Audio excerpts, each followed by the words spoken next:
प्रेमी सज्जनों, महात्मा तथा भाइयों और सभी भगवत भक्तों, आज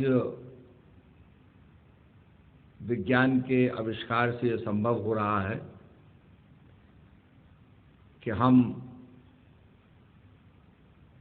कोरोना जैसे संकट काल में भी और सत्संग का लाभ ले रहे हैं। सत्संग एक खुराक है आत्मा के लिए, और इसीलिए मानस में कहा है कि बिन सत्संग विवेक न हुई, राम कृपा बिन सुलभ न सोई, कि बिना सत्संग के विवेक जागृत नहीं होता है। हित अनहित पशु पक्षी जाना, हित और अनहित को पशु पक्षी भी जानते हैं। सत्संग के माध्यम से क्या हमारे लिए लाभकारी है, हमारा विवेक जागृत होता है, और ये सब संभव तभी है जब प्रभु की कृपा हमारे ऊपर होती है। राम कृपा बिन सुलभ न सोई। तो राम की जब कृपा होती है तो हमें सत्संग उपलब्ध होता है, और इसीलिए कहा भी है कि आज धन्य मैं धन्यति यद्यपि सब गुणहीन, निज जन जान राम मोह संत समागम दीन, कि भगवान ने अपना समझ करके संतों का समागम दिया। तो ये सुंदर अवसर हमें प्राप्त हुआ है और इसका पूरा पूरा लाभ उठाएं और एकाग्रता से हम जब सत्संग को श्रवण करेंगे तो सत्संग का जो अर्थ है वो हमें स्पर्श करेगा और हमारे अंदर ईश्वर की अनुभूति की एक लालसा पैदा करेगा, जिज्ञासा पैदा करेगा। समय समय पर बड़ी बाधाएं आती हैं, विपदाएं आती हैं। आप अगर अवतारों के प्रादुर्भाव को, उनके आने को सुनेंगे तो उसमें आता है कि पृथ्वी पर बहुत बड़ा प्रकोप हुआ, कुछ ऐसे नेगेटिव फोर्सेस थे जो पृथ्वी पर छा गए और भगवान ने पृथ्वी को मुक्त किया। समय समय पर जब जब होए धर्म की हानि, बाढ़ई असुर अधम अभिमानी, तब तब प्रभुधर मनुज शरीरा, हरे कृपानिधि सज्जन पीरा। तो जब जब धर्म की हानि होती है, आज जो हुआ किसी को कल्पना नहीं थी कि ऐसा भी समय आएगा कि हम जो विज्ञान पर इतना विश्वास करते थे कि विज्ञान हर चीज़ की दवाई खोजने में समर्थ रखता है, हर चीज़ के सॉल्यूशन प्राप्त करने में समर्थ रखता है, आज विज्ञान भी असहाय हो गया। और ऐसी बीमारी जिसका कोई अंत नहीं है, जिसका कोई इलाज नहीं है, और इसी के बारे में सूरदास जी कहते हैं कि रेमन धीरज क्यों न धरे, संवत 2000 के ऊपर ऐसा योग पड़े, पूरब पश्चिम उत्तर दक्षिण 14 काल पड़े, और काल बलि से वही बचेगा जो हंस का ध्यान धरे। तो ऐसे प्रेडिक्शंस तो हमारे संतों ने किए कि लोग अकाल मृत्यु मरेंगे, मौतें होंगी, जो आज हमें देखने को मिल रहा है। पर संतों ने कहा कि जो हंस का, आत्मा का जो ध्यान धरेगा वो ऐसे समय से, ऐसे कली के प्रभाव से मुक्त होगा। तो आत्मा का ज्ञान और आत्मा का अनुभव और पॉजिटिव थिंकिंग, ये हमारे संतों ने इसके बारे में सोचा। कभी कभी क्या होता है कि हम जब अच्छा कार्य देखते हैं तो भय के कारण हम अच्छा कार्य नहीं करते हैं। कुछ लोग इतने निर्भीक होते हैं कि वह चिंता न किए बिना उस अच्छे कार्य को करते हैं, चाहे उस पर कोई परिणाम क्यों ना हो, कैसा भी परिणाम क्यों ना हो। तो अच्छा काम हमें करना चाहिए, पॉजिटिव थिंकिंग रखनी चाहिए, और जो सत्संग का सार है, सत्य का संग, ये जीवन में हमें प्राप्त करना चाहिए। एक किसान था, वो अपनी बेटी को लेकर के होटल में गया और होटल में जाकर के टेबल पर बैठ गए। किसान ने, जब वेटर आया, वेटर ने कहा जी आप क्या खाएंगे? तो उसने वेटर से कहा कि मेरी लड़की पढ़ रही है और मैंने इससे कहा कि अगर तू कक्षा में 10वीं कक्षा में प्रथम आएगी तो तुझे मैं होटल के अंदर पार्टी दूंगा। तो आज मैं इसे पार्टी देने के लिए लाया हूं और आप एक डोसा इसके लिए ले आइए। वेटर ने पूछा, किसान से पूछा कि भाई आप क्या खाएंगे? किसान ने कहा नहीं मैं कुछ नहीं खाऊंगा, मेरी बेटी को ही आप एक डोसा ला के दें।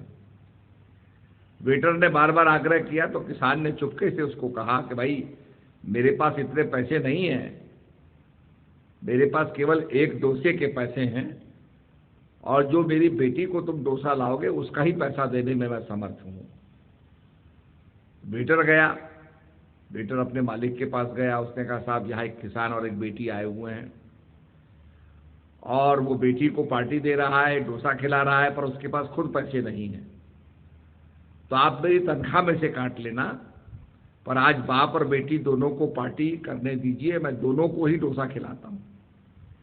जब मालिक को पता चला तो मालिक भी बड़ा मोटिवेट हो गया। उसने कहा ऐसी क्या बात है, हम आप उन्हें फ्री खिलाइए और हम उनको और भी डोसे पैक करके देंगे ताकि अपने और मेहमानों को और अपने रिश्तेदारों को वो खिला सकें। तो बहुत बड़ी पार्टी हो गई। जो होटल का मालिक था उसने भी काफ़ी सारा मिठाई और डोसे बांध करके लड़की को दिए। लड़की अपने आप में बड़ी गौरवान्वित हुई। किसान ने कहा भाई आपने हमारा बहुत मान बढ़ाया है, हम किसी भी भाषा में आपको अब हम धन्यवाद नहीं दे सकते हैं और कुछ आपके प्रति जो सद्भावना है ये हम व्यक्त करने में असमर्थ हैं। उसके बाद ये वाकया ख़त्म हो गया। कुछ समय के बाद एक खबर आई उस होटल वाले के पास कि आज जो डिस्ट्रिक्ट मजिस्ट्रेट है वो आपके यहाँ आने वाली है। खैर होटल को सजाया गया, वक्त पर वहाँ डिस्ट्रिक्ट मजिस्ट्रेट आई, महिला थी, उसने वहाँ बैठ कर के कुछ खाने को मंगाया और जब वो खाना परोस रहे थे तो खड़ी हो गई। होटल के मालिक ने उनको बुके भेंट किया, गुलदस्ता भेंट किया। उस कलेक्टर ने वो गुलदस्ता लिया और ये सारी फॉर्मेलिटीज़ के बाद, स्वागत होने के बाद उस महिला ने कहा कि आज से कुछ साल पहले मैं आपके इसी होटल में अपने पिताजी के साथ आई थी। मैं उस समय 10 क्लास में प्रथम आई थी। आपने मुझे डोसा दिया, मेरे पिताजी को भी दिया और इस होटल के मालिक ने बहुत कुछ पैक करके, बहुत कुछ भोजन पैक करके हमको दिया और उसके बाद मेरे अंदर बहुत प्रेरणा पैदा हुई, पढ़ने की प्रेरणा पैदा हुई कि मैं और पढ़ूं और पढ़ते पढ़ते आज मैं आईएएस बन गई हूं, कलेक्टर बन गई हूं। तो आज मैं ये घोषणा करती हूं कि जितने भी आदमी इस होटल के अंदर हैं उनको सबको मेरी तरफ से खाना खिलाया जाए और आपने जो मेरा सम्मान किया था उसी से मेरे अंदर प्रेरणा पैदा हुई कि मैं और पढ़ूं और पढ़ करके मैं आईएएस बनूं। तो ये पॉजिटिव थिंकिंग जो है, पॉजिटिव काम करना जो है, ये वास्तव में एक पॉजिटिव चीज़ को पैदा करता है, उसके पॉजिटिव रिजल्ट्स होते हैं और आपने देखा कि कैसे उस लड़की के जीवन में बदलाव आया और चेंजेस आए। तो ठीक इसी प्रकार से हमारी सोच पॉजिटिव होनी चाहिए और हमारे जो संत कहते हैं कि भाई भिल्ली के अंदर पॉजिटिवनेस थी। भिल्ली मतंग ऋषि की यहाँ सेवा कर रही थी और मतंग ऋषि जब गुजरने लगे तो मतंग ऋषि ने कहा कि शबरी क्योंकि शबरी का पहला नाम श्रवणा था। तो शबरी से कहा कि बेटी तू यही सेवा करना और तुझे इस आश्रम में ही प्रभु के दर्शन होंगे। तो शबरी को ऐसा आशीर्वाद दिया और शबरी सेवा के भाव से ही। अब सेवा का भाव हमारा ऐसा होना चाहिए उसमें फर्क ना हो।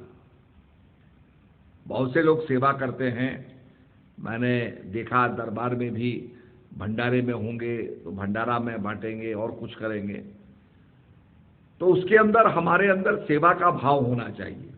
अगर हमारे अंदर नेगेटिव होती है कि हाँ भाई हम सेवा तो कर रहे हैं पर इसको हम नहीं खिलाएं, ये क्यों आ गया, ये क्यों अंदर पहुंच गया। अरे गुरु महाराज का दरबार है, गुरु महाराज के दरबार में हम खिला रहे हैं, गुरु महाराज के दरबार में इतना है कि सबको मिल जाएगा, फिर ये पक्षपात नहीं होना चाहिए। तो ये जो एलिमेंट है इसके कारण क्या है कि हम वास्तव में अपने लक्ष्य को प्राप्त नहीं कर पाते हैं। भक्ति और आंख बंद करके तो सब बैठेंगे, पर जिसका मन लवलीन हो जाता है, लय हो जाता है, वही उस पद को प्राप्त करता है। तो इसलिए आपने देखा होगा कक्षा में बहुत से विद्यार्थी बैठे होते हैं, पर जिसका टोटल कंसंट्रेशन होता है वो उस बात को भली भांति समझ लेता है। तो यही एक सेवा का भाव हमारे अंदर होना चाहिए। आप लोग अपने अपने क्षेत्र के अंदर जो बाई महात्मा हैं उनको सहयोग दें। हमारे दरबार की तरफ से हमारे बाई महात्मा प्रचार कर रहे हैं और प्रचार में सहयोग देना प्रत्येक प्रेमी का कर्तव्य होता है। प्रेमी का ये काम है कि वो प्रचार में सहयोग दे। महात्माओं का जो व्यवहार है वो सद्व्यवहार होना चाहिए, प्रेम का व्यवहार होना चाहिए। अगर हम किसी से प्रेम से बातें करते हैं तो लोग उसको याद करते हैं कि देखो उनका व्यवहार कैसा था। आप किसी भी जानवर को प्रेम से कुछ देंगे खाने को तो वो पूंछ हिलाता हुआ प्रेम से आपके नजदीक आएगा। तो प्रेम की भाषा सब समझते हैं और निश्चित रूप में हम बगीचे के माली हैं। महात्मा लोग तो गुरु महाराज के बगीचे के माली होते हैं। उनका काम है कि बगीचे के अंदर फूलों को खिलाया जाए, बागवानी की जाए, जिससे अच्छे से अच्छे फूल खिलें और अपने जीवन के लक्ष्य को प्राप्त करें। तो इसके अंदर सभी ने सहयोग देना है। मानव सेवा दल हमारा बना है और स्वयं सेविकाएँ हैं, स्वयं सेवक हैं, सभी को मिलकर के प्रचार करना है और ऐसी ऐसी जगह भी सत्संग करना है जहाँ पहले ना हुआ हो। हमारा लक्ष्य रहता है कि एक स्टेट के अंदर कहीं ना कहीं हम प्रोग्राम रखें। अभी जैसे बिहार के अंदर सहरसा में हुआ, इस कोविड से पहले सहरसा में कार्यक्रम हो गया। हालांकि आपको पहुंचने और निकलने में बड़ी दिक्कत हुई, परंतु फिर भी बड़ा विशाल कार्यक्रम हुआ और ऐसा कार्यक्रम पहले कभी नहीं हुआ। तो ना भूतो ना भविष्यति, एक इतिहास की रचना की गई। तो इसी प्रकार से मेरा ये मानना है कि अगर हम सभी लोग मिल करके कार्य करें। एक पिताजी अपने बेटे को लेके चले, बेटे से उन्होंने कहा बेटा तुम ये सामने पेड़ पड़ा है, ताकत लगाओ तो इसको हटा दोगे। बेटा ताकत लगाने लगा, पेड़ नहीं हटा। तो पिता ने कहा कि बेटा तुम तो ताकत लगा रहे हो, पर तुम मुझसे नहीं कह रहे हो कि मैं भी ताकत लगाऊं, क्योंकि हमें एक दूसरे पर निर्भर होकर के मिलकर के ताकत लगानी है। और जब दोनों ने मिलकर के ताकत लगाई तो उस पेड़ को, जो सड़क को अवरुद्ध कर रहा था, रोक रहा था, उस पेड़ को किनारे लगा दिया। तो इसी प्रकार से जो समस्या होती है उसको मिल करके, सब मिल करके उस समस्या का निदान कर सकते हैं। बड़े बड़े पेड़ होते हैं, बड़े बड़े वाहन होते हैं, जब सब मिल करके धक्का लगाते हैं, सबके एफर्ट्स होते हैं, तो वो उस चीज़ को वहाँ से हटा देते हैं।